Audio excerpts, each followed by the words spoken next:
Ladies and gentlemen, welcome to the Tradesman Experience. This is the podcast built by tradesmen for tradesmen, where we discuss business, culture, leadership, and the mindset it takes to build a business and life you're proud of. My name is Josh. Let's get into it and let's get shit done. What's up, everybody? Welcome back to the Tradesman Experience podcast. Before we dive into today's topic, you need to go get signed up for the boot camp. All right. We are accepting enrollment through 121. Well, that's January 21st, if I threw anybody off. We're accepting enrollment through the 21st. We have our, you'll miss the introduction, but you won't miss the content. So get over to the website, bluecollarinsiders.com. Get registered for the boot camp. Guys, it's $299 a month. The boot camp's 3 months. There's no contract. You can cancel anytime, but I can promise you, you'll 10 to 100x your investment into that boot camp just by being in that room. So get to the website, get signed up, make an investment. Greg and I will see you in there every Wednesday for 1 hour. It'll change everything that you do about your business. So, all right, now we're going to roll over into the discussion. Greg, we're going to we're gonna ruffle some feathers today. Perfect. We're gonna ruffle some feathers today, mainly because this is one of the areas that I'm extremely passionate about in confronting and battling in the workspace. And yes, this is built to complement your skill set and my skill set for this conversation. But I want to talk about the number one killer of businesses. And most people think or believe or use the excuse thereof that it's the market, it's the competition, it's the economy, it's the employees. And the reality is the number one killer of business comes within, and it's from the owner. Full stop. The biggest problem in most businesses is the owner. Now, the good news is, I'll give you a little good news before we dive down this path of death and destruction today, Greg. The good news is the owner is the best solution for the company. So the idea in this conversation is to pull back the cover on some things, help people discover some behaviors, and help them realize that mindset, behavior, is also a solution. It doesn't have to be a problem. And what I've done for our speaking pleasure, Greg, if you will, is I have created an outline of topics. And of course, because I like throwing things at you and see what you throw back. So we're going to go through the first side of this, which it all has to do with the owner. It all has to do with behavior, but I think this really ties into the leadership aspect of it. And the first one, and I laughed as soon as I was putting this together. Silent business killer A is avoidance. Avoiding hard conversations, avoiding making decisions, avoid investing, and just avoidance. Like they just haphazardly, or someone would say they willy-nilly their way through being a business owner. I mean, willy-nilly, maybe, but it's definitely, the avoidance thing is definitely, call it procrastination, avoidance, whatever you can do. I'm too busy. I have to be doing honestly, most of it's an excuse. And it's an excuse because you're avoiding the pain of one of two things, something you don't know or something you know that you absolutely don't want to do. Guilty. Absolutely guilty. I do it to this day. There's certain things that I hate doing, and I'm like, oh, I got all this other stuff I got to do. I'll do that later. That is something that is not unique to just tradespeople, but they certainly use the excuse of, I've got so much to do or so much work to do in the field or whatever the craft is that I don't have time to do the things that are important to help the business grow. Because there's a huge difference, as I've said many times before, and I'll say it again, between owning a business and being self-employed. Being self-employed, sure, go do whatever you want to do. When you own a business, that you have a responsibility at that point, and that is to the business. And it's a whole nother segment and a whole nother piece than the craft that you do. And yeah, most of that work sucks, especially if you're somebody who's hands-on and wants to be in the field, tools, talking to people, sitting in an office, doing things you don't want to do, or marketing or hiring or managing, or all the things that we talk about that are so critical to a successful business. We avoid. And when you don't get the result you want out of the business, you throw your hands up and you're like, well, it's the world's fault or whoever's fault. But you inside, deep down, you know that it's nobody's fault but yours. And if you don't know that, I'm sorry to let you know that it's yours. Your fault, that is. Yeah. And you're being diagnosed as a narcissist. I think we're all a little bit narcissistic. Well, I want everyone to understand something as well, is as you and I sit and talk about these things, it should be known that we also struggle with them. I admitted it the second sentence in. You did, and I want to admit it too, because I never want to preach from a pulpit of perfection. I make all of these same mistakes. I still make all of these same mistakes, and there's a lot of days that sitting in the office for 14 hours straight is tough. Sure is. And I still have to discipline myself on minimizing the distractions that I get. And I say minimizing because eliminating all of them, no. What do I try to do? I try to funnel them. When I stop and take lunch, and this is me, I don't have a problem watching 15 minutes of television. Like, I would rather do that and be detached from my desk for a moment as staring into the computer screen eating my lunch.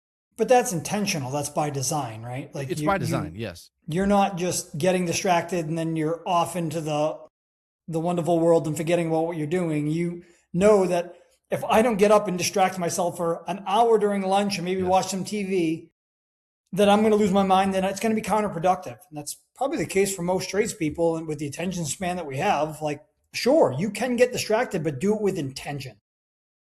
Yeah. Well, and by design. It is by design. Again, now, is it perfect every day? Absolutely not. But, whether it's TV or I'll eat lunch and then I leave and walk uptown. There's a really great coffee shop a couple blocks from my office. So I'll walk up to the coffee shop, recaffeinate. I get to interact with some people. I'll walk back. Sometimes I'll stop and literally sit on a bench in the sun for 10 minutes and drink my coffee. But I know that I have to come back. Now you and I want to. Not that I want to. And it's a rare occasion, but there are days where I will just shut this son of a bitch down and I'll walk out, because I'm like, today is not the day. Today is not the day. Yeah, but that's not you being weak and giving up. That's you recognizing the fact that this is going to be an uphill battle all day and it is counterproductive. I might as well chalk it as a loss and start again tomorrow. And it's not that I quit. I'll go work on something else, but it's when it's a constant of diminishing returns. And I know everybody's like, oh, that's when you got to hammer down. Look, I don't have a problem hammering down, but when I spend the whole day moving backwards, I have to stop that momentum. Right.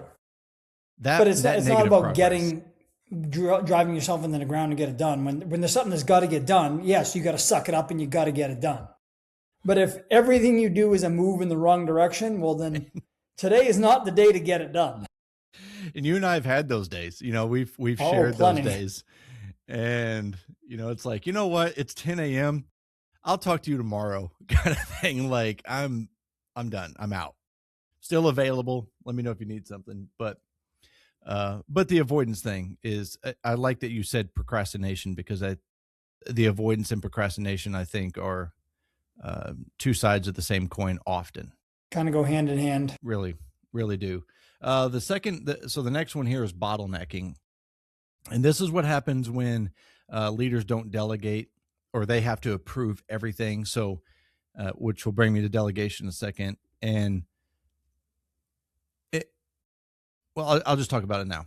So to truly understand what delegation means, it's not task assignment, it's allowing ownership of the task. And with delegation, you have to give authority that's equal to responsibility. And I think this is one of the key ingredients to growth and maturity in leadership. We don't have a problem telling people what to do, but to trust them to do it and take ownership of it and give them authority to make decisions when it goes sideways, right? There's people listening right now, their palms are starting to sway, Yeah, you're stacking it.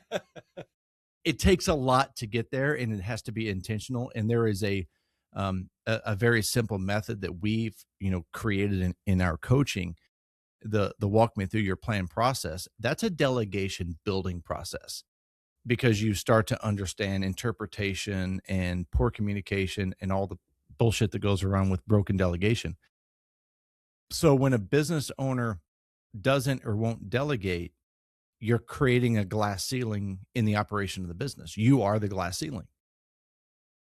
So nothing can get done. Nobody else can do anything because they need the king, they need your majesty to sign off on it. Now, again, part of that is going to be leadership maturity. Part of that's going to be ego.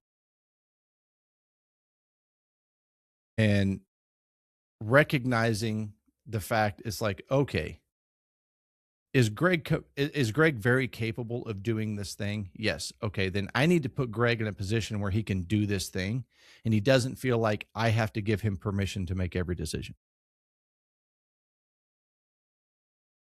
So maturing into delegation is super important for a leader. Super important. Again, leader, owner.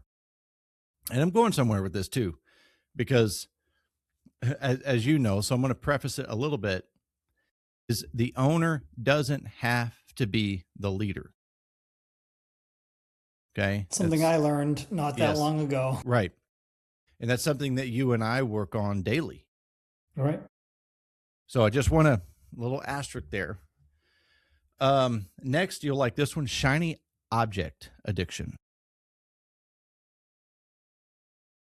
New service, new vehicle, new logo, new toys, new tools. Just so I'm sensing a pattern here. Are you like tackling the emotions behind all these? This is the justification emotion. That's right. 100%. I work hard. I deserve it. I deserve this. My truck's falling apart. I'm putting $2,000 a month into it. It makes sense to buy a new truck, yada, yada, whatever excuse you can come up with, sure. Justification is the root of that. And you know it. And if you don't know it, again, back to the narcissist, you're just lying to yourself. I mean, don't get me wrong. There is a time and a place where it actually makes sense, but it's a very small percentage. I don't know what it is, but I can tell you it's a small percentage. It's the shiny new object syndrome. Yeah. And this is one of the caveats that I wanted to push on in this conversation today, because we just come out of 2025 and hopefully there were some businesses that were profitable enough and needed to spend some money, and hopefully they made some investments into their company. That's all hopeful. Here's the reality, and business owners forget this. Small business owners specifically forget this. When you buy $100,000 new truck because you had to spend some money and your truck was 3 years old and your team doesn't have dental, like, go fuck yourself. But they deserve it. Of course they do. Of course they do. Well, I can't, and this is why I'm pushing on this. It's like, oh, I can't afford benefits for my team. I can't afford insurance. I can't afford dental. I can't afford retirement. But you get to the end and your CPA is like, hey, you need to spend some money. You're going to pay taxes. And you're like, man, I've been looking at this thing, and you go buy this thing. I'm not saying that you shouldn't buy the truck. What I'm saying is the perception that you create as the owner is what develops the narrative of your team. Your team will never care about the company more than you care about them. Period. Fact. And you should invest in your company, and you should buy new tools, and you should buy trucks, and you should work on developing the fleet, and you should invest in marketing, and you should do those things. But when the perception from the other side of the aisle looks like you're taking money from the company and everybody else isn't receiving, well, I pay them to do their job. Guess what? I'll pay them to do that job. I'll give them more opportunity. I'll give them more money. I'll give them health insurance. I'll give them retirement, and I'll give them the leader they deserve. So by all means, you continue to act that way, and I will steal every fucking good employee you have. And then you're going to blame me because your business goes under. Oh, he's headhunting. Bet you don't own those people. You suck as a leader. I'll take every good person you got. True story. True story. And I have no emotion about that. I lose no sleep at night. If I get somebody from you that deserves better and I can give them better, that's your fucking fault. I agree.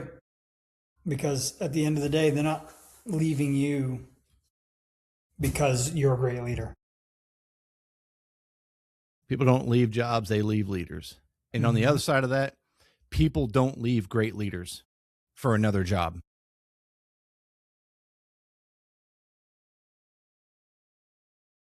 I agree. Sorry. No, children you're good. Coming in the room. It's all good. All right, next. This one also made me laugh. The hero syndrome. Owner carries the world, believes they're the only one who can solve problems. I need to be involved in that. I need to make that decision. Run this by me before you do anything. Oh, this company, I own a very successful company. It couldn't make it without me. I think there's two sides to that one. One, there's the cocky side, right, which is the side you just displayed. There's plenty of that. But to those people, like, is that where you want to be? You want to die on that hill of it needs you and can't survive without you, because when you're 65 and 70, you're still doing this and it can't run without you. How are you going to feel about that? So you might want to check that one. The other side to that is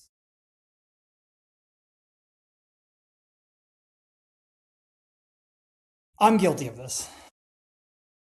I'm very guilty of this. And that's injecting yourself because you feel like you need to be a part of every problem or create problems to be a part of because you're a problem solver and it makes you feel, I don't know, not important or not needed in your company. So there's that, like, and I struggle with this one, still do. Like if I'm not involved in every little thing or I have the opportunity to dive into something that I could provide a solution to, I do. And that's great that I have the knowledge and the know-how to do so, but it doesn't mean that I should. And it took me a long time to figure this one out and not realizing that my team was better off without me. Like, one, because I'm kind of a pain in the ass because I come in and I take over because I'm the man who knows. And two, it never gives them the ability to figure it out themselves. So they never learn. So the next time that problem comes around, they're like, well, Greg had the answer for it last time, go see him. Mm-hmm. So it's dangerous on both sides because you'll get caught in it and it becomes a little self-destructive when you can't escape injecting yourself into every little problem to be the solution. And the cocky side, forget about it. Like there's nothing to even talk about there. Don't be cocky. That's just dumb. You're arrogant. You need to stop that immediately. Well, because the company will survive without you, and it'll be another company that survives with your employees without you. That's right. What you're describing, I call the house of cards. And I used to work for a guy, and he was semi-retiring, and he hired us to literally take over the operations and grow his company. And we would do that. And we would build this beautiful house of cards. And then he would show up and knock down our house of cards, and then wanted to know, like, well, I wouldn't do it this way, and I think that you should do this, and how do you want me to help build that? What you're talking about. Like, he would create problems to be involved. And creates purpose. It creates purpose. And I'm talking about this guy, but in a good sense. I fucking love that guy. I have a tremendous amount of respect for him. Always had a great relationship with him. He knew that he was a coked out squirrel in a bouncy house, and he would just come down and knock down our house of cards every day. It's like, would you? And then leave? disappear. And then disappear. And we'd be left with this mess. It's like, would you stop coming in here? So, we had the relationship to have those problems, but it's very easy to do without knowing it, that when you grow your company where you no longer have a job, you don't feel important and you don't feel valuable. And you're like, I need to go poke this thing so someone knows I'm here and I can fix things. So,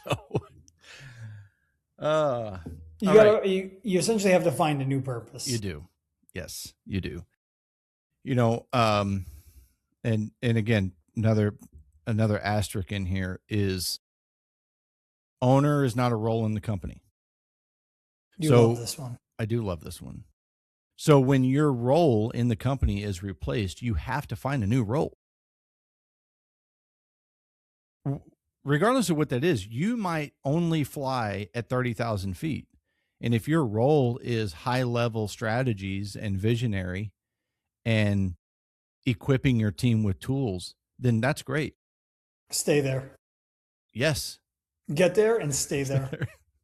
And it is a great place to be. I think people, I think people try to get there too fast, and they blame their team. Right. And then the team doesn't do what they can do, or they expect they can do. And then the justification of, I had to get back involved. I had to go back down there. Well, one of two things. One, you did it from a poor leadership perspective, or two, you have the wrong people in the wrong seat. Because you don't train the person, you train the position, right? And you put a person in the position, or however you put it nicely, Josh. But again, it comes down to being able to let go a little bit. Give people some leash, let them make some mistakes, let them learn. But there's a line there, right? You can only make so many mistakes before you got to go. Taking the hands off of the business on the day-to-day operations is scary. And hard. It's extremely difficult because nobody can do it better than I can. And you've been doing it since the conception, right? Like, since you even had a thought about this business, it was you and only you. And you start to put people in to replace you, and you feel like just that, you're being replaced, which is a good thing, but you have to embrace it, not be scared of it. Very hard thing to do. Again, if you know what the next role looks like, you can create a plan to get there. And that plan includes replacing you in the role that you're in. But you have to train yourself to be in that role. That's right. You can't continue to be you and then get this new title because it's a different role. So you have this new title and you continue on with the same role. Like, that doesn't make sense. And it makes destruction and chaos. It creates more bad than good. Mm-hmm. I can tell you firsthand. The next one, culture and neglect, where there's no training, no expectations, no coaching, no consequences. And one of my, I think not mine, but one of the popular phrases that come out of owners' mouths is, I'm the owner. They don't need to worry about what I'm doing. They're always worried about what you're doing. They are. I mean, that's just a fact. Again, in small business, nobody at stocking shelves at Walmart gives a shit what the Waltons are doing, right? But they care about the store manager. Mm-hmm. They wonder what their direct leader is doing, how they're behaving. So in small business, the owner matters. And if you take on this mindset that they don't need to worry about what I'm doing, and you haven't replaced yourself as the leader, this is where the owner versus leader comes in, where you're not involved in the day-to-day operations. You're not the day-to-day leader. If you don't have anything between you, they're going to wonder why are you not here? Why you show up late and leave early? And I'm sorry, that's just I'm not saying it's right or wrong. That's just the fact of the narrative that's created. And this is why leadership is so important. If you are the owner, Greg, you and I own the HVAC company, and neither one of us are there every day. All right. We set an expectation that we are not going to be there. We have put people in places to make decisions, and they're really, really good at what they do. And our job as owners is to elevate them as leaders. So the culture doesn't become codependent on us for leadership. And that will continue We set that to expectation. grow. We set that expectation Right out of the gate. And I don't want anyone to think that we just set the expectation that it was easy. It was definitely difficult for the team to digest, especially the team we inherited. It was difficult for them to digest, but that's why you do have to spend time with them, and you do have to build relationships, and you do have to communicate, and you do have to set expectations. But you also have to give them authority and responsibility to do their job. Because if you're not there and they can't make a decision, dude, no one wins. So culture neglect is a big one. Now, this is where I'm going to flip it a little bit here, Greg. The financial immaturity segment. Okay. A, emotion-based spending. I mean, the circles right back to the I deserve this. Right. One of the examples that I have is taking vacations before paying taxes. Well, you deserve that, right? You worked really hard this year to make no money. Or what money you did make, you have to pay in taxes. Right. But again, the financial maturity is planning for this, not a reactive state. It's going into the year knowing, here's my target, here are my goals. This is what I think I could do. And if I do this, this is what taxes will be. This is what will be left over. Therefore, if I hit my goals, I can go on a vacation. I can buy a new truck, because those goals should include the company's expansion, which is maybe benefits for the guys so they get dental insurance and you get a new truck. Right? Like all the things get met. But if you just go into the end of the year and you worked your butt off, and in a reactive state, you're just taking orders and you go out and you get work, and whatever comes in you get, and it didn't meet your expectations at the end of the year, but you worked really hard. So I'm going to go get that truck. Well, you made the bed, man, so you get to lie in it. But I can tell you it's not going to be too comfy. Do you think people start a business and have an expectation that they're not going to have to work hard? Yes. I guess I'm not that intelligent. Intelligent, you mean the reverse of intelligent? I mean, I'll call it, you're not that stupid. I mean, work is work. It's called work for a reason. And owning a business is hard. It's difficult. I mean, it doesn't have to be, but we make it. I mean, it's a lot of work either way. But there's a way to work smarter and not harder. If you're just going to dive into the trade, dive into owning your own business and trade your time for money, and then try to turn that into a business by not having any of the education and the support systems and everything that we teach in our boot camp. Like, if you don't have all those things lined up, if you're missing one piece, it's going to make your life harder. And it's going to create more work. So it doesn't have to be a ton of work, but it has to be strategic. I wish there was a license that you needed to own a business. that Amen said, to that. here are the things that you need to know Mhm. before you go. And it might make people second guess having their own business. I mean, you want to trade your time for money? Sure. You want to be self employed? Sure. Big difference. Mhm. Anybody that doesn't want to work for somebody and wants to be self employed, sure. You should still know these same principles, but a lot of them don't really have to apply if you don't want to grow and succeed. If you just want to go out and be reactive and trade your time for money, when there's work, you work. When you make money, you make money. When you don't, you don't. Sure. Go do that. But if you want to actually be profitable and make money, and this doesn't mean you have to be 100 guys, you can do this with one guy in a truck, but there should be some kind of plan and some system involved, whether you're managing yourself or other people. Managing yourself, there's an act of God. I mean, that's the core of a business, right? Like what you know and what you're capable of is the ceiling of the business. If your financial maturity is garbage, well, your business finances are going to be garbage. Because how you do anything is how you do everything.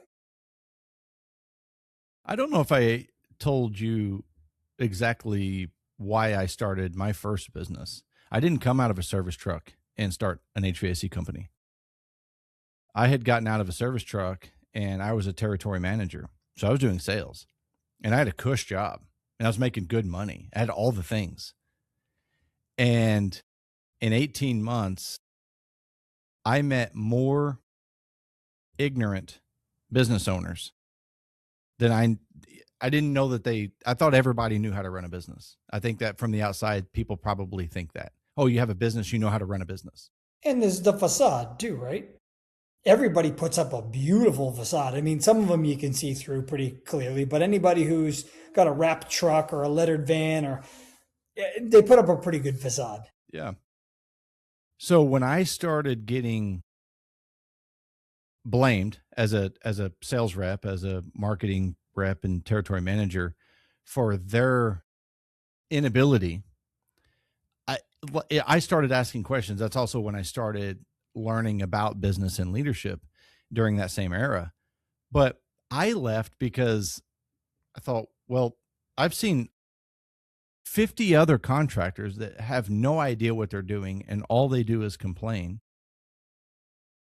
Okay, well, I know I can do better than that. Plus, if I focus on leadership, I think I can make this work. So I didn't come out of a service truck working for a bad company. I come out of a sales car working for 50 bad companies and was like, I'm going to do this. I'm going to do this different. That was what encouraged me to start my first company. But that sparked the way you were treated and how you were going to treat others, and that was the main focus. That's right. Yeah. The finances weren't really on the top of that list. No, wasn't on the list. not back then. I'm the opposite. Right. I started to dial in the numbers and figure things out from a numbers perspective and totally neglected the leadership side. I'm of the mentality, I pay you to do your job, come to work and do your job. Little did I know is that there's this giant miscommunication of expectations between me and the people that I hired. And usually it ended poorly, regardless of how good of a boss or how bad of a boss they thought I was. It all came down to miscommunication. I never did anything malicious to my guys. They just saw things a different way. Some that were a reality that I didn't realize, and some that weren't a reality that they just made up. And I didn't have a close enough pulse on the company to realize that this is what people thought I was doing or thought of me. And I thought everything was hunky-dory until one quits. And then, little did I realize they were the leader of the company and took everybody with them. That is an accurate observation. They were the leader of the company. And I've had that. I had an unbelievable employee, a true leader, great electrician, and he was the voice. And me and him didn't see eye to eye on some things. Both our faults. I'm not going to take all the fault, and we blame each other. But I did realize that after he had left the company, and not in a good way. And I fell on my sword and I called and apologized to him because I recognized that there's a lot of things I could have done better. And I understood how we got here. And I wasn't going to be one of those stubborn pricks that, was like blaming everybody else for my problems. I'm supposed to be the leader. And I put my guard down, and this person became the leader, and everybody listened to him. And I'll be honest, the company dissolved over the course of the next 2 years of my original team. And then to rebuild it, I started with the same patterns. So I did the same thing over again. Honestly, until I met you and was like, oh, there's more to this. Like a lot more to this. But again, I thought that I had to be that person all along. It isn't my strength. I am a good person. I am a good boss. And most would say so. But it wasn't my strength to be that hands-on leader all the time. And to delegate that to somebody was, again, it took some education. And again, I've been in business at that point for what? I mean, a lot of years. I don't know, 15, 20 years before I figured this out. Had the finances dialed in. Couldn't get anybody to do what I wanted them to do on the financial end because I wasn't a good leader, but just learned this a few years ago thanks to you. That's why they're the perfect marriage. That's why I agree. Financial maturity and leadership maturity is the perfect marriage in developing a successful business. So, no budgeting or forecasting, flying blind month to month, guessing on hiring decisions, and get surprised by tax bills, slow seasons, and payroll. Yeah, I mean, everybody pretends to keep a tab on it, right?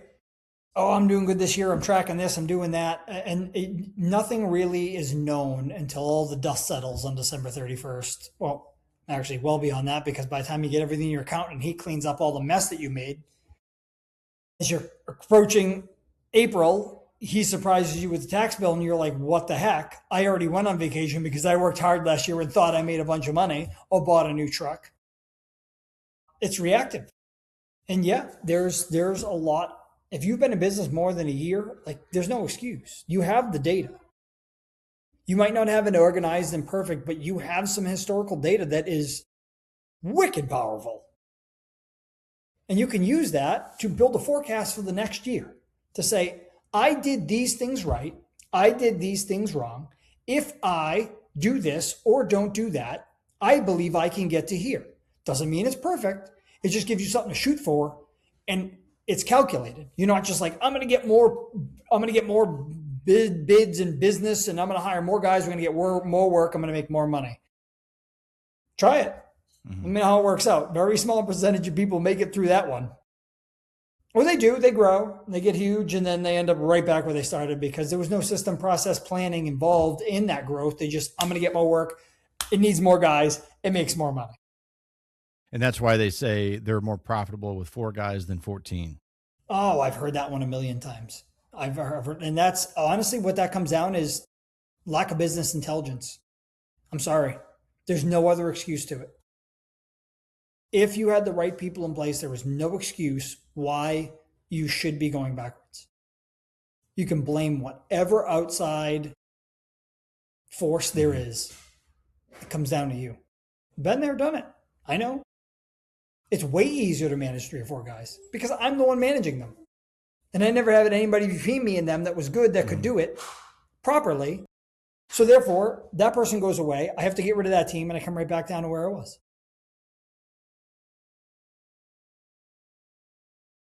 Which falls in line with avoiding the numbers. Well, again, we're inherently afraid of what we don't know, right?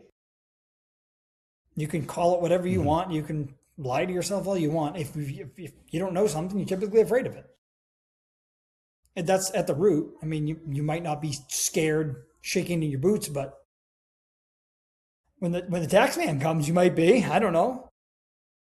Or when you realize you're $100,000 under what you need to make, and you got to cover that cost, like that's scary.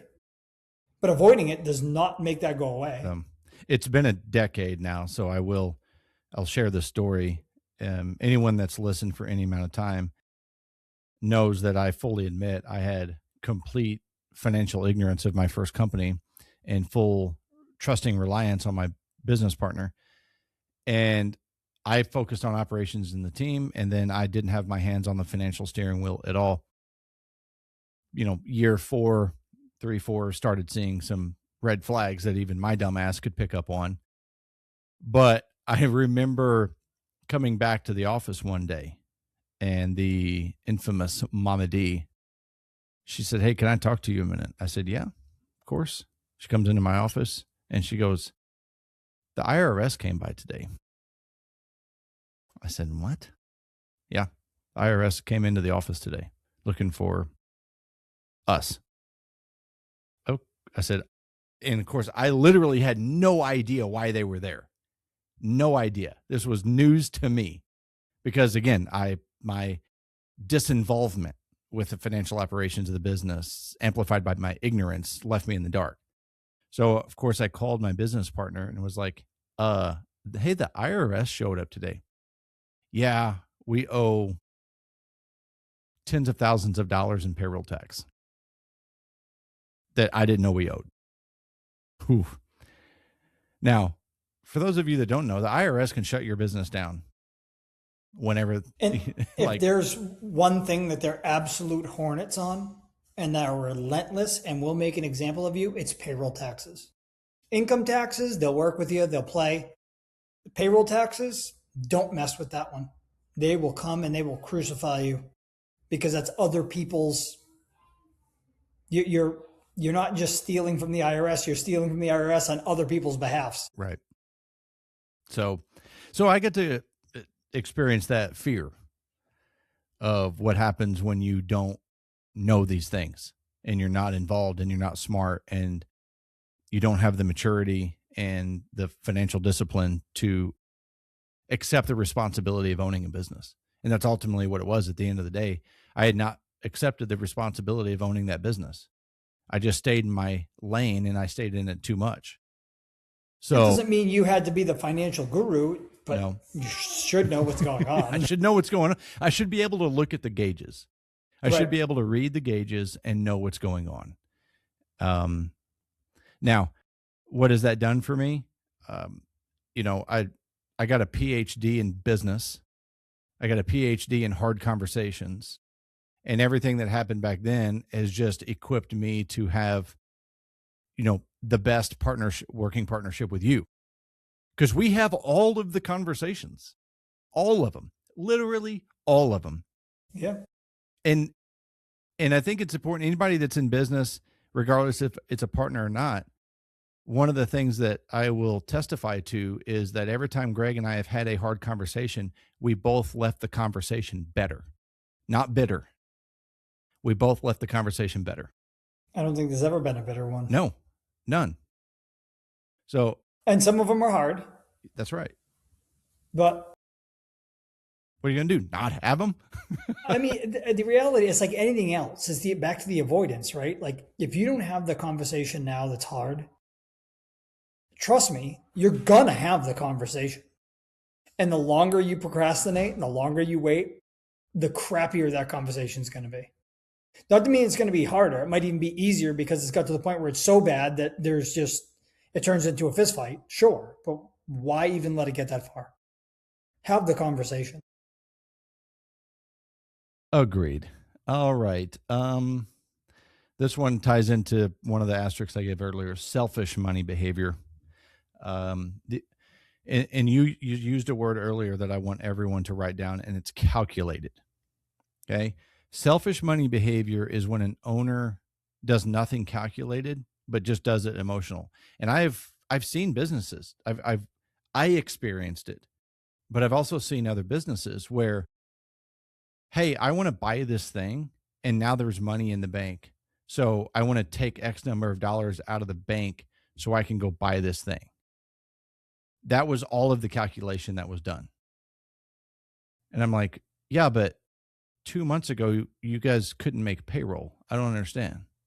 Like, what are you talking about? You wanted to go buy this thing. So the selfish money behavior is definitely one of the most crippling behaviors to a business, because I think that you can be a good leader and have selfish money behavior and still destroy your company. Without question.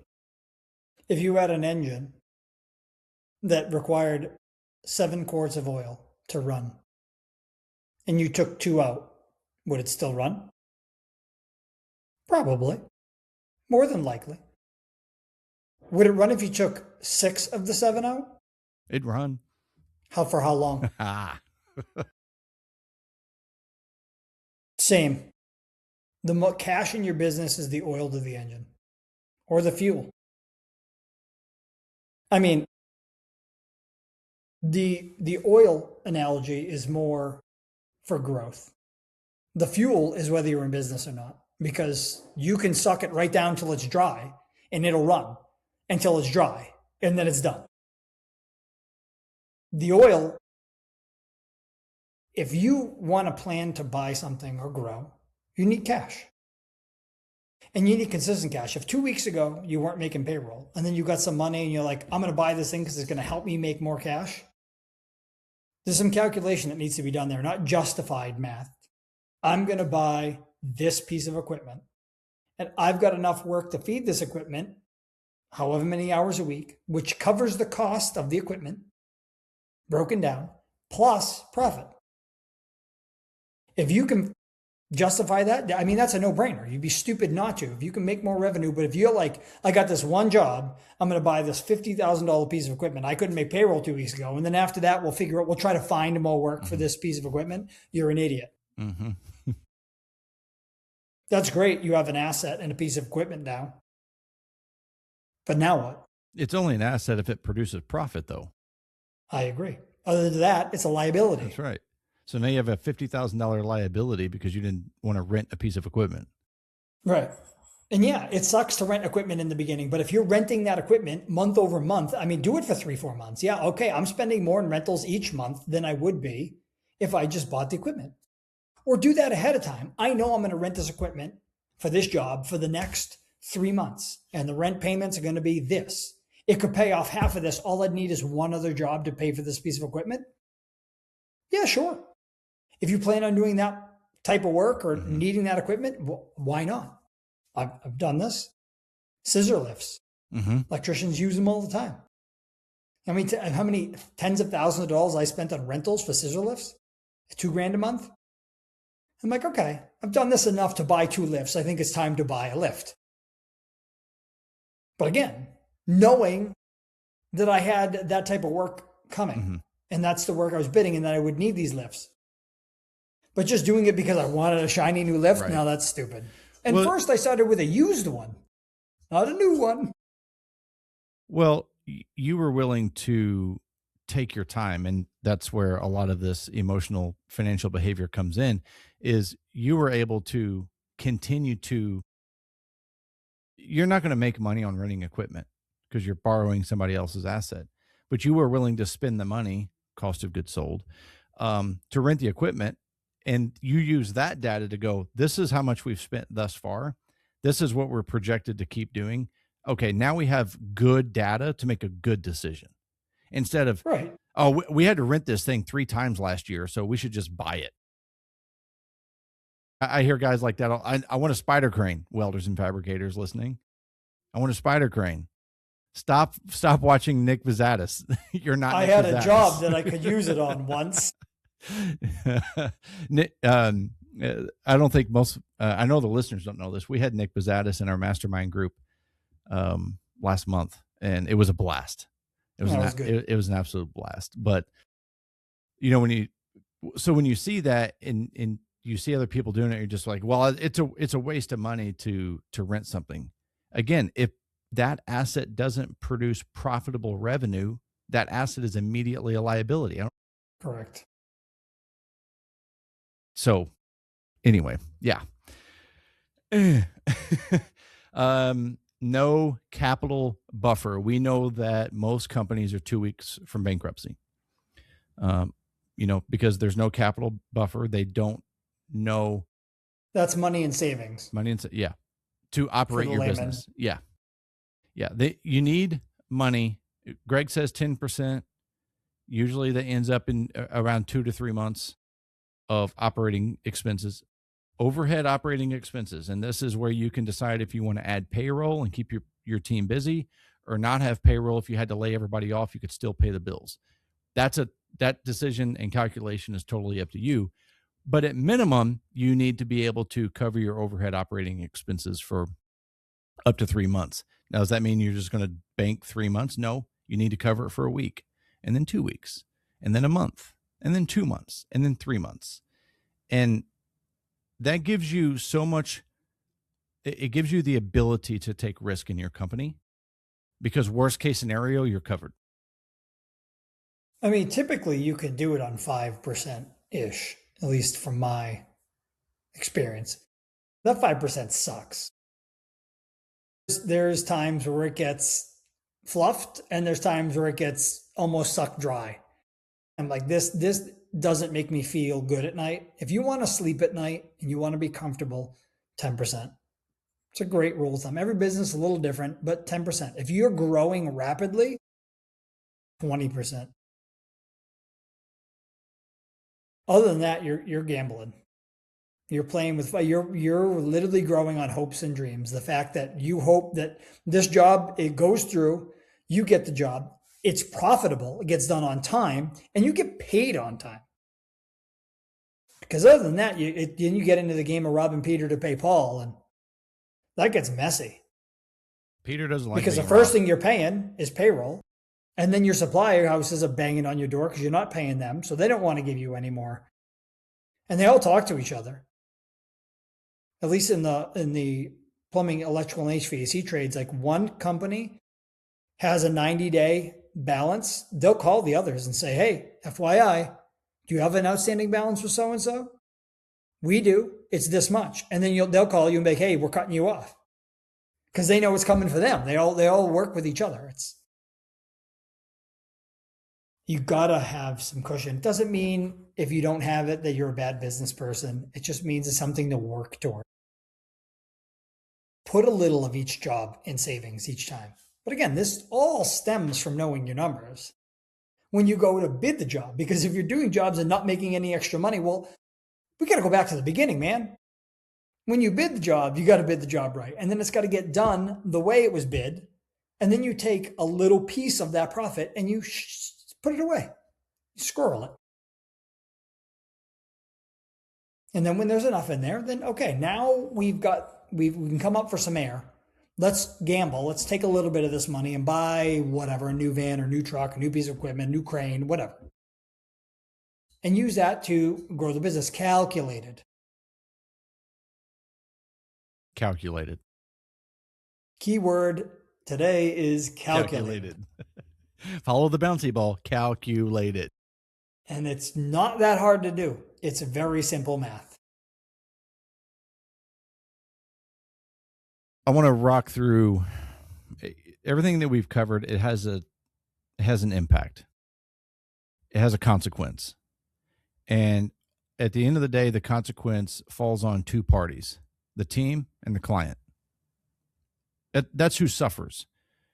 The client suffers and the team suffers when you don't understand leadership, and you don't understand delegation, and you don't understand development, and you don't understand finances, and you can't discipline your dumb shit behaviors. There are consequences.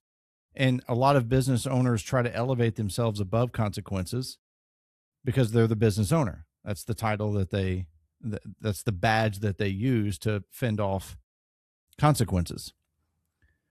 The reality is, you have to understand that it creates distrust.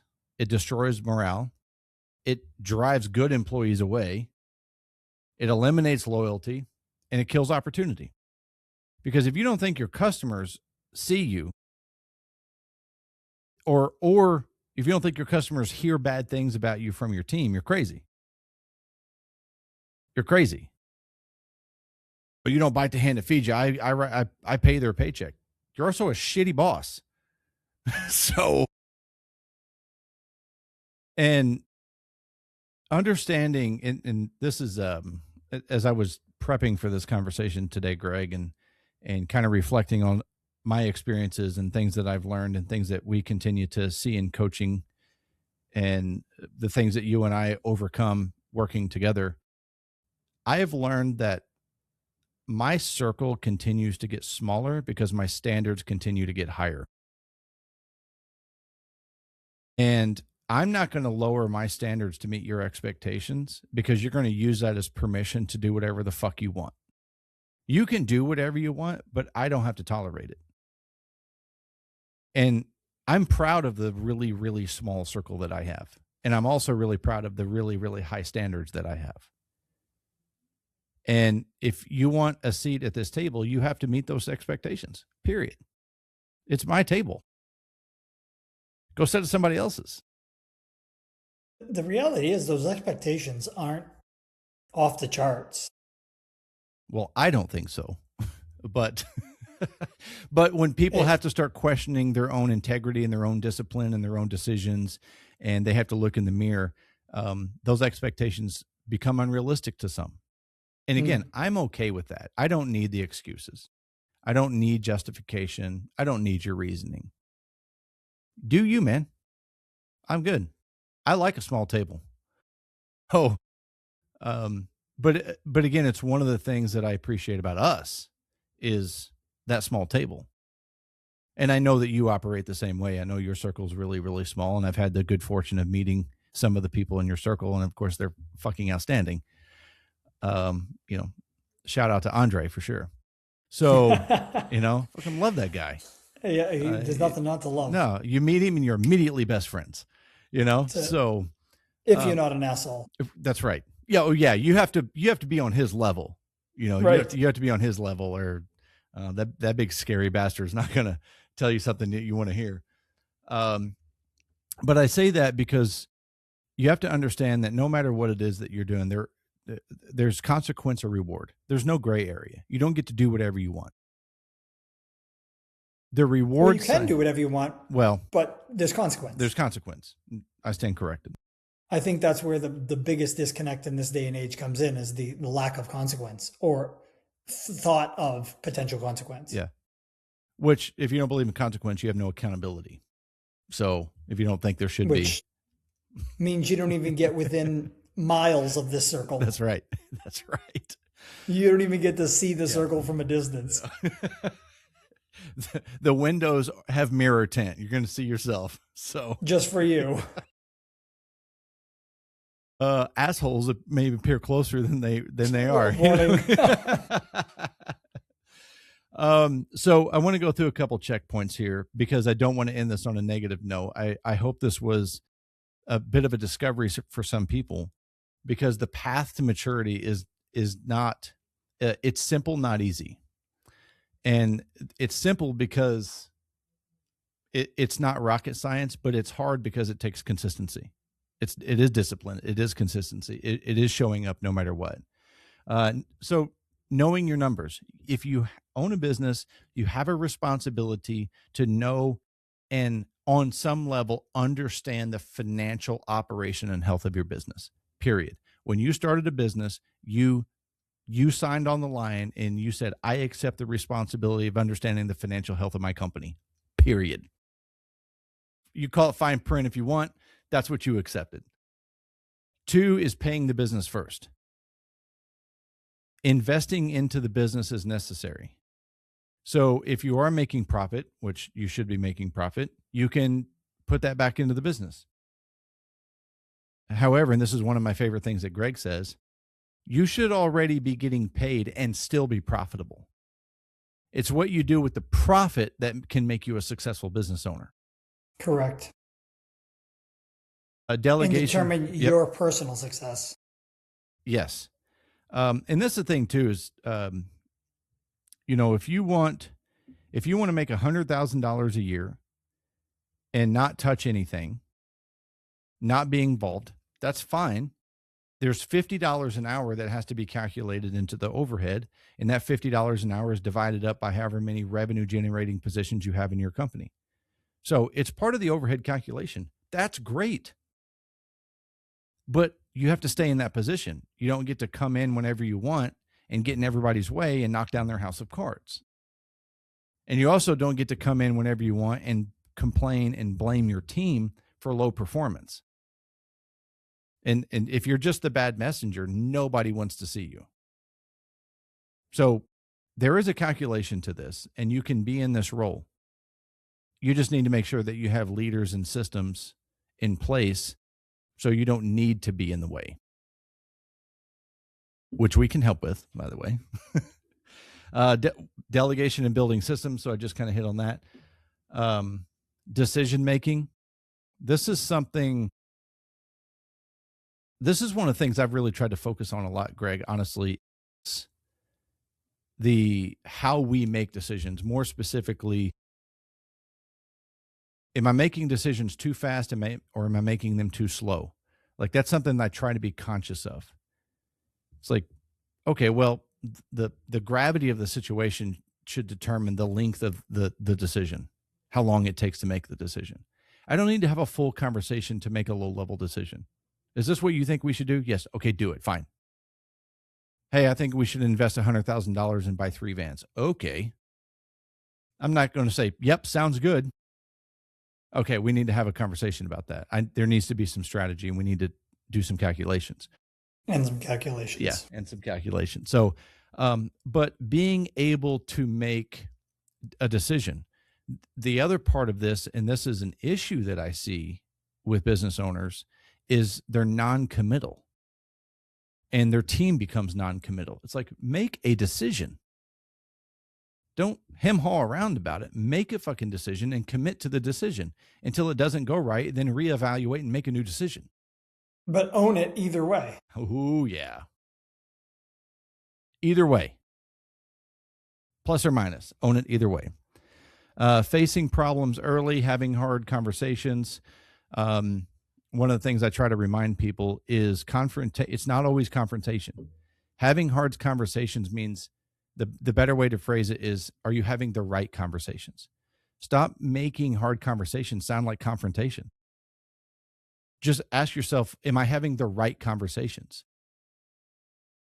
Okay, we have, a punctuality problem. Okay, what's the right conversation we need to be having? It doesn't have to be confrontational.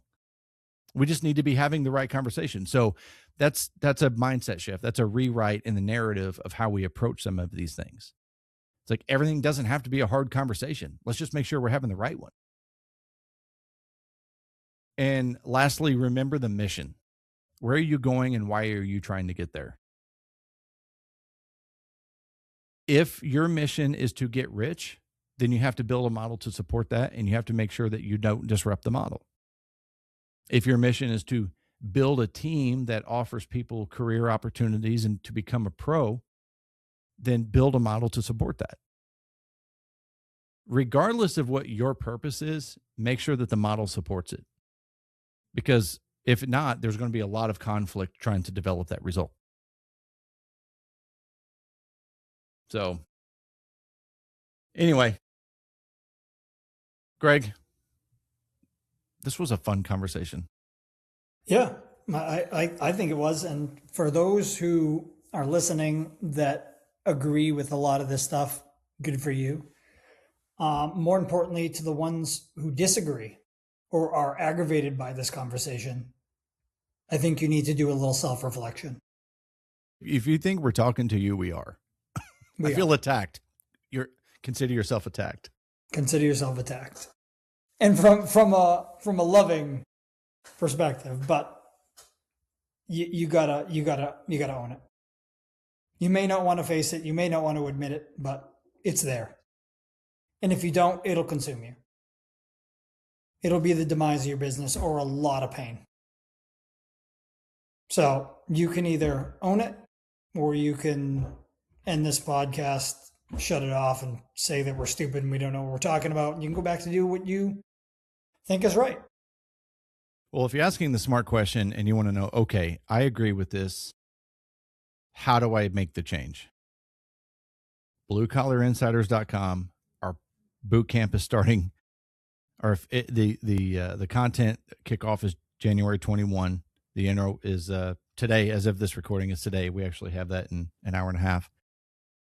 But getting into a group and a community of people that do think like we think and do believe what we believe and believe what you believe and want to grow, that's where you're going to make these changes. That's where you're going to start to level up. And that's where you're going to be around people that like, oh my God, there's other people that think like this.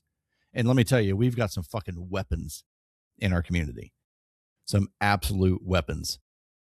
So it'd be good for you to be in there. So get over to the website, sign up for the boot camp. Again, you can enroll through 121. We'll get you in here. After that, enrollment stops and you have to wait to the next boot camp because you can't come rolling into this thing in the middle because you're going to be left behind.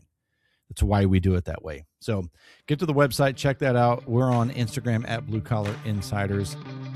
Guys, thanks so much for spending this time with us. Until next time, get shit done. Be proud of your tradesman. See you.